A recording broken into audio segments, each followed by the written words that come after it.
Hello, everyone. Welcome to the 7th now, 27th DEM I Wonder webinar. DEM has so many services, offerings, programs, and hidden gems that we want to share with all of you. So we're excited to take just a few minutes each week to highlight these features in our weekly webinar. Due to the COVID-19 pandemic, many exercises have been postponed or canceled. And the Utah Division of Emergency Management is hosting this weekly webinar series aimed at providing local emergency managers with relevant content and opportunities to enhance their capabilities. Webinars are live for Q&A and are recorded for later viewing on the DEM website and YouTube channel. Most of these webinars are seminars or workshops with a hands-on portion, which will allow emergency managers to become oriented to a DEM process or test a DEM product. Our schedule today will be as follows. We'll start with our ground rules and etiquette. Next, we'll have a brief presentation by Leah Krumpelman on I Wonder What is EMAC. Following the presentation, there will be a hands-on portion where participants will be encouraged to test out the product or process that was presented. Following the hands-on portion of our program, the presenter will also be available for a Q&A session. Following the Q&A, we will close with a short message about upcoming webinars. The ground rules today are fairly simple. Please mute your line while the presenter is presenting. If you have a question, you may type it in the group chat or unmute at the appropriate time to ask your question. This session is being recorded and will be available on our website for future viewing. Thank you all for your attendance today. And with that, we'll turn the time over to Leah Krumpelman. Hey guys, thank you for having your interest in EMAC today. Before we move on, EMAC stands for the Emergency Management Assistance Compact. That's kind of a mouthful though, so you probably won't hear that super often, and we'll probably almost always hear EMAC. But that is what it is, and it is a really great program that we've taken a part of for several years now as a state. Here is the contact information for EMAC. So that's the phone number, and then I have the email listed twice. So if you guys want to go ahead and get that added to your contacts, just to make sure you can get any updates regarding EMAC, anything regarding our training schedule, or if you have any questions or concerns about EMAC or your resources for EMAC, you can shoot them that way. You can do the next slide. Perfect. Also, this QR code is really helpful if you guys have a scanner on your phone, if you want to download that. It is specifically for deploying personnel, so we'll talk about that in a little bit. But it's a really nice little app that you can put on your phone. It is free, and we'll just have EMAC information with you anywhere you go, if that's something you're interested in. So the EMAC team, it consists of myself, and a team, and then some other excellent members of our operations section, other sections of DEM, all working together to do this. So I have listed the information for Chet Ellis. He has been working with me on FIRE, the EMAC FIRE program specifically, which we are making a lot of changes to. So if you have any questions about FIRE and EMAC, which is our most common EMAC deployment, you can reach out to him. And then we also have Lindsay Means on there. She is developing a hub site for us so that we can have all of our EMAC information in one place, easy to access. And she's an excellent member of our operations section. So if you ever need any support, she is fantastic. So we can go ahead and next. Okay. So EMAC, the process of EMAC is fairly simple. What EMAC is basically a system that we can use to share mutual aid or create mutual aid amongst the different states. So as many of you probably know, we share resources within our state from city to city, county to county. And EMAC allows us to help states in a crisis. A good example would be California. We all know that they go through some pretty intense wildfires. And so when it gets out of their control, they ask for assistance from the other states in the US. And we have helped with them in the past. But EMAC can be used for any type of emergency or resource. Really, anytime another state gets overwhelmed, they can ask for assistance with this program. And Utah could also ask for assistance. If we ever had an earthquake or anything like that, it would be pretty likely that we would be asking for assistance from other states. So here's a quick video about the history of EMAC and a little overview.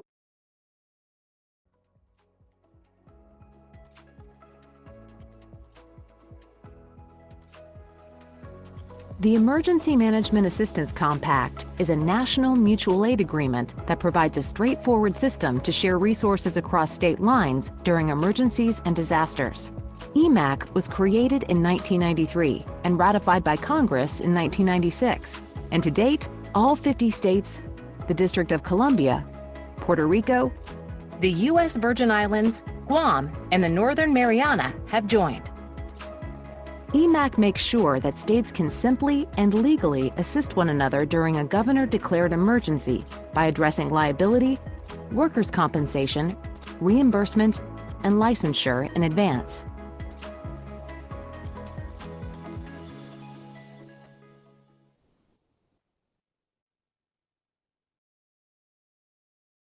All right, yeah, pretty simple history and a little overview. But like they stated, EMAC is used throughout the many different states and just creates a legal guideline for us to share these resources. But the basic overview and process of EMAC is first and foremost pre-event preparation. Any of you that work in planning know that it's best if we start planning for events long before they happen. So when there's no EMAC requests going on and no national disasters or major emergencies, most states are doing this. So every agency or resource provider, anyone interested in sharing what resources and items they have in EMAC will go ahead and submit their intent to participate. So really that just means they reach out to me or anyone on the EMAC team and let us know that they want to be a part of EMAC, and then we start to help them build their resources. So we'll get primary and secondary points of contact chosen for them so that we can reach out to them when and if an emergency strikes. We will train them on nmas, which is the National Mutual Aid System. We won't get into that too much, but we do use nmas for storing all the inventory, for listing all of these resources within the state. And then it helps build up for our mission-ready packages that we send out of state. So if you're unfamiliar with nmas, I do actually have a training on that. If anybody's interested in it, I would be happy to send you the video for it or connect with you. But just know it's an inventory system that we use for all emergency resources in the state. So we also ask that resource providers start building their MRPs or mission-ready packages. So that is when they start to gather the costs, they start to gather all the personnel, equipment, everything that they have that they would be prepared to deploy, and we would put that into an offer. They'll also submit any forms and documentation. Right now, EMAC requests can be kind of a drawn-out process, and so again, we try and make that as quick as possible by getting any needed documents as soon as humanly possible before something happens. So during an activation, what would happen is I, as the EMAC coordinator, would reach out to the point of contacts that would be needed in an EMAC request. So let's say there was a hurricane in another state, let's say Florida, and that they were requesting some sort of team to do heavy lifting or debris removal. So they would let us know, and I would reach out to those heavy lifting debris removal teams and the first and second point of contacts. Those contacts would then take a look at their availability. So we would never send any resources via EMAC if we ourselves would be overwhelmed. So the only time we help out is if we have extra hands ready to go. But we do need to evaluate our current state and if we have any emergencies or needed resources before we would send them to another place. And then behind the scenes, the EMAC team, myself and the A team would be searching for any other resources. So if we don't have resource providers already interested or we don't have MRPs already built, we would start reaching out to private resource providers, state resource providers to get that information and see if they would be interested. So that request is, while we are building all that information, we're going to be reviewing the request for assistance, seeing if it's something we can fill. If it is, then we would define the mission orders and submit an offer. Once that offer is accepted, so that can be accepted verbally, and then until we get a written acceptance, we can start to already get the process moving, which is great. But once that offer is accepted verbally, then we would schedule a pre-deployment briefing for the team or resource that is going to be deploying. And then we would go over the whole mission, go over where they're going, how long they're going to be there, and any safety information. And then they would begin to deploy out. So they will mobilize, deploy, and then demobilize once they're there and all done. The last step of EMAC is reimbursement. Really important. With EMAC, when we assist other states, they will pay for it. So that is the whole concept of EMAC, really. We wouldn't be using any of our funds to help another state. After all is said and done, they would reimburse us for any resources that we provided, personnel, travel, all the good stuff that we did to help them out would be reimbursed. So that's kind of the basic outline of EMAC. And it can seem a little bit complicated, but it's really quite a simple procedure of just one state asking for help, us seeing if we can do it, and then fulfilling that request. So we can go to the next slide. Awesome. So this is some of the required documentation I was talking about that we begin collecting ahead of time. So before an EMAC deployment. Agent of the state allows you to be an agent of the state so that you can go to other states representing Utah in an EMAC deployment. So that would be needed by every agency or resource provider that is going to be deploying. The EMAC Code of Conduct, that would be signed by every individual personnel member that is going to be deploying, just so they understand the rules of EMAC, how to stay professional and best represent Utah while they're in another state. And then an EMAC mobilization and demobilization checklist. That helps them prepare, making sure that they have all their needed items, even including toiletries, travel documents, just checking off that they have everything that they need before they head out. And then some states also do have social media agreements. California specifically does ask that we follow specific social media agreements when we have deploying personnel out there. So for example, if our wildland firefighters are assisting in California, they have a little bit of policy and procedure about the type of pictures that can be shared on social media. So we're just going to begin gathering that documentation long before a deployment. We can do the next. Here's a couple more resources, which I can get the links to anyone if they're interested in looking at. These would be used during deployment. So many of you might be familiar with the activity log or an ICS 214. So just kind of documenting while they are deployed. Again, we have some mobilization and demobilization checklists. We have those specific to different industries. So we have some for fire. We have a couple different types of checklists to make sure that they are having everything they need while they're mobilizing and demobilizing. And then a demobilization checkout. So that's a little bit more detailed demob sheet where they would really just make sure that we have all our ducks in a row before they come back home, and then have all of their documentation that they would need before they return home. Okay, so like I said before, nmas is a little bit intertwined with EMAC. It is a new system that we are using to bolster EMAC. So like I said, it's that national mutual aid system. We use it to list all of our state resources, or going forward, we're trying to get all of our resources listed into nmas so that we can see what resources we have available. Like I stated before, we're not going to send out any resources that are currently in use or that are already close to being overwhelmed. So a perfect example would be right now with our drought and our fire personnel. We might have to hesitate to send fire personnel to another state when we are currently fighting fires here. So we would want to take a look at the availability that's listed in that system. So that allows for our mutual aid steering in-state and out-of-state, and then expedites that resource availability so the A-team can see what's available. For fire, we also use that to make weekly rosters.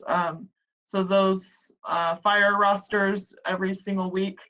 Just let us know who's available, who's interested in deploying. And that is because fire is a little bit special when it comes to EMAC. We've done a lot more EMAC fire requests than other requests, and it's a little bit more involved. So if you're a part of the fire world, then I can definitely get you more information on that. But most other areas of interest are not going to be using the nmas for rosters, but it is something that could come up for you. Here is just another little overview of nmas. Again, nmas helps us kind of see what resources we have out in the field. It helps us see a couple other things that are pertinent. I do have some links up there. That is nmas. That is the website for it. So if you need that link there, and again, if you need some training or if you would want more information on nmas, I can get that to you anytime. Here is an example of nmas. There's just the first web page, just so you guys have an idea of what it looks like. It is hosted by the same system as WebEOC, but it is not the same thing as WebEOC. So I just wanted to let you guys know that if it looks familiar, that is why, but it is a different system and used for a couple different things. Okay, so MRPs, so mission ready packages. That is going to be the biggest part of EMAC for most of our resource providers or people interested in deploying through EMAC. So what an MRP is, a mission ready package is everything you need to conduct a mission. So the personnel, equipment, commodities, travel, lodging, meals, and more. All that information is identified in a single file along with the associated costs. So a good MRP reduces the time from request to deployment and better prepares you for the reimbursement process, and can be leveraged across all EMAC applications. So these templates help us gather all the information regarding cost, because again, the other state is going to be paying us back for EMAC. So we need to know what the associated costs are with what we're sending them. And then if we have all this information compiled ahead of time, we don't have to reach out to people and say, hey, how much does this person make an hour? How much does this piece of equipment cost to use per day? Things like that. If it's all built into a template and ready to go, it makes the offer go a lot faster. Okay. So I am actually going to have you guys help me or go through and build an MRP with me. So first I'll give you a little bit more information about MRPs, but then at the end, our hands-on portion, I'm going to have you guys fill out an MRP for a single resource with me. So just be prepared for that. But MRPs can be used for all sorts of different resources. They can be used for whole teams, single resources, or just specific items or inventory. So just so you're aware, for Utah, we have not too many resources listed right now, and I would love to change that going forward. I would love to have MRPs built throughout the different disciplines. So this is definitely something we're hoping to really bolster in the years coming forward. So here are a couple example pictures of the MRP template. And again, I am going to go through this with you guys, so you'll see a little bit more in depth in just a bit here. But basically, this is where we list out the main information for the MRP. So what type of MRP is it? What is the item? Is it a team? Where is it located? Who do you need to contact for this MRP, or who is responsible for it? And what are its capabilities? So we want to list out any capabilities in an MRP early on, just so that when we make an offer, that again, they know what that team's capable of. If we have a engine, we want to know what type of fire engine that's going to be before we send it out, so we know if it'll fit the requests that they're making. The next part of MRPs is travel. Again, all of the associated costs with EMAC are going to be reimbursed. So all of the travel expenses for sending everybody out to the state would be compiled here. However, we don't always know that information until the state makes a request. So we don't know exactly how much it's going to cost for a plane ride or to get in a bus to go to another state until they make that request. So a lot of the time this will be left blank, and then we'll build that a little bit closer to the actual EMAC mission. But it is available if you or your research provider has some basic information on that. If they know that it tends to cost this amount to drive 100 miles, things like that. If they have any of that information ahead of time, we can store it here. Okay. Next, we can list all the personnel. So like I said, MRPs could be a single individual or they could be a whole team. So with that, we would enter every personnel member that's a part of that team. We would enter all of their salary information, benefits. We can sometimes put in information for backfill for while they're gone. But this is just going to be most of the associated cost of each personnel member. And the template is amazing because it compiles all that information into one price. So you don't have to be super savvy with Excel or savvy with sheets because it kind of does all that for you, which again, just speeds up the whole process. Okay, equipment is going to be similar to personnel. Again, we're just going to list any equipment that would be being deployed, the cost that it's used per day, how much of an item we're sending, just all the information they would need so that we can, again, be reimbursed for the use of that equipment. Okay, commodities and other, EMAC does actually include that as well. So commodities would be like single-use items. This would be really helpful, for example, during COVID. A lot of our teams would have needed gloves, masks, single-use wipes, hand sanitizer. So if we needed any of those type of items going there and coming back, and we knew that ahead of time, we can put that in the MRP as well.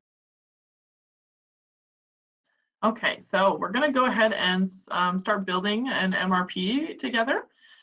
So I'll show you the website for MRPs. So it's the same website as EMAC, so it's going to be www.emacweb.org, which I can get to you guys, and then under Mission Ready Packages and Templates. So today we're just going to use the up to 25 personnel because we're just going to do a single resource. So each individual, you can list yourself basically as a resource for this exercise. So we'll just go ahead and use that. And the link is in the chat for those that are online. You can follow the link in the chat. Yes, so yeah, you can just go ahead and click on that and then open up the up to 25 personnel. So, okay. And then this is what it's going to look like once you have that open and ready for you. Okay. So I think that might be a little bit zoomed in for you guys. Sorry, hopefully I don't give you motion sickness from it. But this is going to be what the MRP looks like. So first and foremost, we're going to put in the resource provider tracking number. So that's the same type of tracking number you would use for WebEOC if you use that, or nmas if you do have things listed in nmas. If you were a private entity or if it's a resource provider that isn't doesn't use tracking numbers, you can go ahead and contact me and we would find the tracking number for you so that we can list that in WebEOC and document everything throughout the EMAC process. Let's see this oh, sorry, it's not the first page. Okay, so once we get that tracking number in there, then we want to put in the title of the MRP. So for me, I'm going to say I'm the member of the A team, because we do actually deploy our A team. If another state needed a lot of resources, needed a lot of help with EMAC, we could actually send members of our A team over there to help them. So we're going to use that as an example for me. You guys can list yourselves. So if you're a public information officer, something like that, that would be an excellent resource that we could definitely deploy to other places. And if you don't know what type of resource you would be, you can just make something up, or you can be a member of the A team today too. So then we would put our agency name in there. So we're going to put in DEM. And a lot of this information we're not going to go too in depth today. I just want to make sure you guys know how to fill it out. So then we would do our location and point of contact information. So that would be me. Oops. And as you can tell, I am not good with Excel or sheets, but okay. Then just your contact information there. Okay, next we would put in what the resource typing is, if you know what that is. So with an A team, A teams I believe are listed in NIMS. We can definitely take a look and see how they are listed. But you just want to make sure that you're listing it the same. We use NIMS, the National Incident Management System, to make sure that we are using the same common language and terminology throughout, and then using the same type of capabilities throughout. So basically, we want to make sure that if we send an A team, that means the exact same thing as if Colorado did. So we'll go ahead and say a type 1 A team. And as you can see, it has a lot of these in here already. So incident management, personnel, type 1. And then we could list the components of the A team. So a single A team number. And metrics. So that's going to be a little bit more of use if we're talking about equipment, if we're talking about what the size, shape, things are of that. So next we would identify the emergency support functions that supports. So again, the A team is mostly going to be supporting logistics. And then the mission capabilities, what is that resource capable of doing? So you could just put something really quick, the capable of locating resources and building. And then you can go into even more detail than that if you really want to get in depth about it. The more in-depth and built out your MRP is now, the faster the offer process goes and the more likely your team or resource would be to deploy. So we definitely want to get all this information if we really are building an MRP, but just for the sake of time, I won't have you guys get too into the weeds today. So this is to say if a resource is fixed or mobile. So we're going to say that we're mobile because I would be willing to travel and leave Utah for a little bit. So we have some space and size requirements needed to carry out mission. That would be really applicable if, again, you had like a fire engine or if it was a big haul truck, if you needed anything size-wise, like an extra area to park, things like that. And then limiting factors to the resource. So anything that might kind of limit that's capabilities. If it's, I want to say even an older resource, because we wouldn't really want to send any resource that aren't up to par, that aren't working and safe. But if there was anything that they needed to know about the resource, like maybe it needs a backup generator, maybe something like that, you would add that in there. And then logistical support needed during the mission. So do they need anyone to help with their communications? Again, if it's an A team, do they need somebody to help with their documentation? Just any kind of support extra that they might need during that mission. And then this is going to be the an important part of the deployment timeline. So we're going to need to know when that team is leaving and when abouts we think they'll be returning.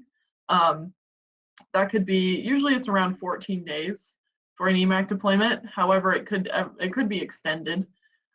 So we would just want to get a guess on that deployment timeline. And you would be able to find that out from me, the EMAC coordinator or the A team, about how long that state is looking for assistance for. Okay, and then again, we're going to have some information for travel.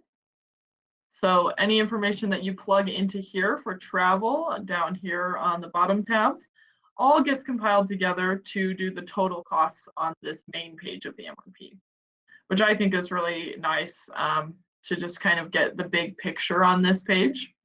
But again, we wouldn't really know where the travel costs or mileage, where it's going to go until we know what state is requesting resources or information. But we can list things like daily per diem rates for food. When we do have personnel deploying through EMAC, we do use the state's per diem rate, which I believe is $50 a day. I could be wrong, don't quote me on that. But if that's information you know ahead of time, we could definitely list that out. And so it would just be the one personnel diem rate. And the number of days at that rate, let's say 2. Okay, and see, it'll plug and play that information for you. So as you add different personnel, as you add more, it compiles it all together so that we have a really clear picture of what's going on. Lodging, again, we're not super going to know a lot of this information till later, parking fees. But as you can see, EMAC does pay for just about everything. So even parking fees, shipping costs, supplies. So as long as we have documentation and as long as we are building these MRPs and making a really great offer and letting them know what we would need, we can get reimbursement for just about anything, which is super nice. Okay, the personnel tab, this one's going to be a little bit different. So have that filled out last exercise. But this would be where you would list the individual personnel's information for reimbursement. So leave those blank. You can add in their fringe benefits because again, we're still going to be paying for things like that even while they're deployed. Number of regular hours worked. Say I'm going to do 18 while I'm out there deployed. My overtime, we'll say I get 4. Let's see, one of those days. Number of days on mission, I think we said 2. Okay. Then as you can see, that total mission cost gets all compiled for us. So that's the cost of each individual personnel per day, and then the whole entire cost for that personnel member for the mission. So again, I think you guys can see how quickly this would help us build out an offer if we have all of this contact information, if we have all these specifics in there. Then we don't have to call around and find that out while we're making an offer. For example, I wouldn't have to call each individual fire station and say, hey, about how much does an engine boss make, whatever. They've already sent me that information, so it's in a package and good to go. All right, so we'll move on to equipment down here at the bottom. Again, since I'm doing myself, I'm not going to need any equipment, but if I did, I could definitely say what type of equipment I needed. Van, cost for the item, we'll say it's $30 a day to rent that, just the one. Then that total cost will come up right there. So really helpful, especially when we're talking big resources, trucks, trains, planes, automobiles, all that good stuff. Definitely information that is easy to compile ahead of time, especially if you have all your inventory and pricing options available. And if you don't know what a pricing would be for something, if you're not sure how much an equipment costs per day, we always can use the state rates or the federal rates. So if you don't know what those are, you can reach out to me or EMAC and A-Team again. But we would just want to make sure that we're using a standard rate that we could back up with documentation if we ever needed to. Okay, and then again, commodities. We could put really any kind of commodities that we would need. So let's say I need a sanitizer, $1, I want one of those. So there we go. And it does list out here in the template what it's talking about. So if you ever do get confused while you're filling out the MRP, you're not really sure what to put where, it does list it out pretty well. So it tells you here commodities are consumable resources. It gives some examples, and then what you would need as documentation for those commodities. And then we have other. So that would be even some other extra kind of cost. That could be laundry. Let's say your team got really dirty in some sort of mud event. So if they needed to have professional cleaning, that, and that's something that comes up often, we can put that into the MRP. Also vaccination costs, rental costs, and if we had equipment breakdown or if we had anything happen that's unexpected, we can add that into the MRP in the offer kind of later on down the line and get reimbursement for that as well. Okay. So hopefully that's not too confusing. I know the MRPs look a little bit overwhelming just because there's so many different slots and so much different information to plug and play with. But just remember that you don't have to fill out all of this information. It's just helpful. It's just going to be more helpful to you and your teams, your resources. And it can be a really good way to kind of do an inventory or do an evaluation of your current capabilities. So while you're building these MRPs, you'll have a good idea of, oh, this is where our equipment is. This is our personnel who we need for it. Definitely can be useful in kind of continuity of operations and a couple other areas as well. Okay, so now that you guys have a pretty basic and good idea of how to fill out an MRP, we will talk a little bit more about reimbursement. So reimbursement is really the bread and potatoes of EMAC. Of course, everybody who deploys or helps out and works hard wants to get paid. So the kind of main issue with EMAC and reimbursement is that it starts from the bottom and goes to the top. So each individual deploying needs to keep good, accurate documentation and needs to keep all of their information. They submit that up to their team or up to their task force, something like that. They would submit it to me.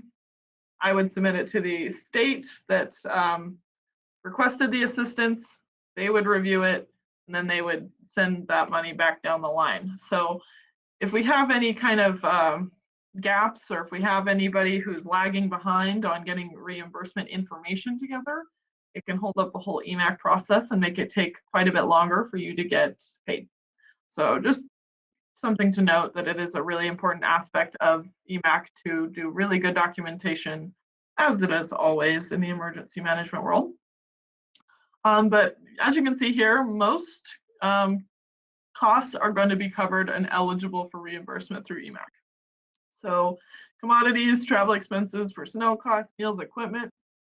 The only things that are going to be ineligible for reimbursement are going to be things that are personal in nature. So if I deployed and I got a haircut, that's something that they would not reimburse me for. I would have to pay for. Not reasonable or not related to the mission. If I went on a shopping spree when I was in Florida, they would not pay me back for that, unfortunately, but I think you guys can see why.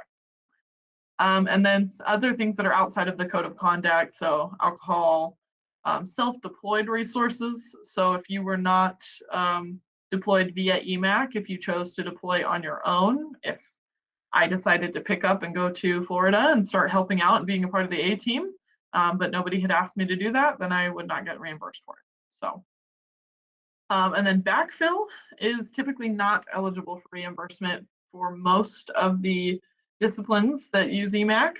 However, if we build that into our MRPs and we have a good reason for that backfill, for example, fire, we've gotten reimbursement for fire for backfill personnel before. Because they've had really good MRPs built that said exactly how many positions they would need to be filled and all of the payment information for that. So just know that building a really good solid MRP can get you a little bit more wiggle room. Okay. So I do have a link for you guys, and I can, let's see, I can put that in the chat. It is, again, under the EMAC website, and then under resources and the EMAC eligible expenses guide. And it is, it looks like it's a PDF, so might be kind of difficult for me to put that in the chat, but I'll find a way for you guys to get that if you need it. Basically, it's just a simple document that lets you know, if you're ever confused, what is eligible for EMAC reimbursement, as well as what documentation you need to get that reimbursement. So for example, you can see that salary is reimbursable. However, to get that reimbursed, you would need some proof like timestamps, some labor policies, and activity log, something that shows your standards of what they normally get paid. We would need some documentation to show that so we can get reimbursed for it. But definitely a nice little quick guide if you're ever kind of not sure if something's covered under EMAC. And then document. I'm a huge proponent of that. Again, in any field of emergency management, we definitely need to be documenting everything just to kind of cover our butts. So we'll keep if you're a deploying personnel, you want to keep all the receipts that you use throughout your EMAC deployment. Any of your task force leaders, your supervisor, whoever's deployed with you wants to make sure that we're keeping all of those receipts and documentation and compiling them together. You can review the eligible expense guide or consult me to see if it's something that's eligible for reimbursement, or if you're not sure if you have the right documentation, I would be able to help you find that. And then just know if there was something like an equipment repair that needed to be done in another state, you would want to document that by including pictures, handwritten statements, receipts. Really just more documentation you have, the better and the faster the reimbursement process goes. So that is just about all I have for EMAC and the EMAC process. I apologize, I went a little bit longer than I thought I would, but EMAC is a really awesome program and a little bit involved. So if anyone has any questions, I would love to go over that and make sure that everyone understands and is clear. Thank you, Leah. Yeah, if anyone wants to raise a hand or type your questions to put in the chat, we'd be happy to address those. If you guys don't have questions now, but if you are interested in participating in EMAC or have anything come up, I would love if you guys would email me and reach out to me. More than happy to help you guys build an MRP if anything was unclear. If you think you have a resource that would be valuable for EMAC, we would love to have that listed. So definitely reach out to me, and I'm available anytime and would love to do it. So it looks like there's one question from Will Lusk. Is there an MRP for an EOC manager or ESF5 coordinator that would already be in the system? That's a good question. We don't have, like I said, we don't have many single resources listed as MRPs for the state right now. So even if we did have one EOC manager listed as a resource, we could always use more because let's say one EOC manager is tied up and wouldn't be able to be deployed. If we have multiple, I would love to have those MRPs so that we could have the next person in line go for it. So we do not have an MRP for an EOC manager or ESF5 coordinator that I'm aware of. So yeah, I would definitely love to get one if you're interested. And then Lori did post the eligible expenses link that is in the drive right there. So thank you, Lori.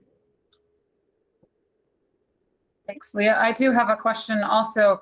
I know I hear a lot about EMAC fire deployments, but how often are you receiving or hearing about states needing offers? Is it pretty consistent, like every week there's something in the system that people are wanting, but we don't have an MRP ready for that yet? No, not quite, to be honest. EMAC requests are going to be, I don't want to say rare, but they're not going to be super common. I wouldn't say weekly basis, maybe monthly or bi-monthly. However, we did just get an EMAC request from Texas not too long ago. They were looking for a lot of different things. They were looking for police, they were looking for translators, and they were looking for some border support.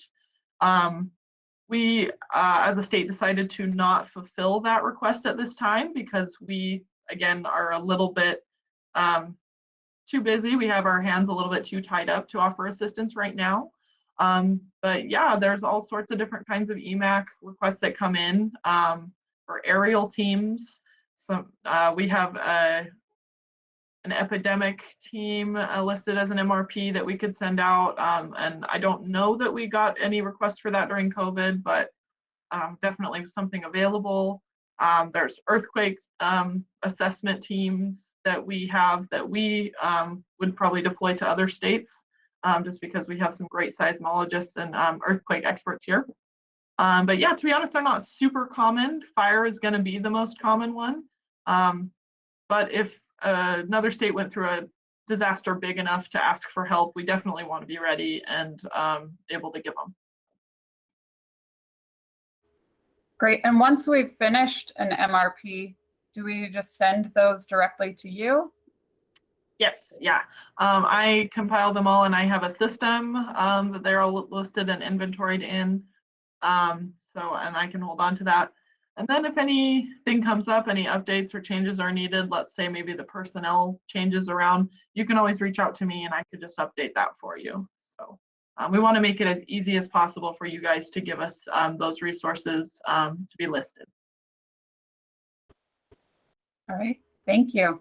Are there any other questions from anyone in the chat or raising hands? It looks like Lori also shared in the chat the FEMA resource typing library tool when you're building a team. And for anyone that is not on the chat right now, that link, if you just do a search in your internet browser for RTLT and then the word FEMA, it always pops up as the first item on the list. So that should help. RTLT FEMA. Yeah, Lori, that's a really good point. That's another really awesome resource if you're not sure the capabilities of your resource or the type. So you can definitely look up on that resource tool and then have it up while you're building your MRP to just kind of match up with our standardized terminology. But yeah, definitely a good point. All right. Well, thank you so much, Leah, for your presentation today. As a reminder, this webinar and all other webinars in this series will be available on the DEM website at dem.utah.gov/exercises or now at dem.utah.gov/iwonder. Our webinar next week will be I Wonder about ATC 20.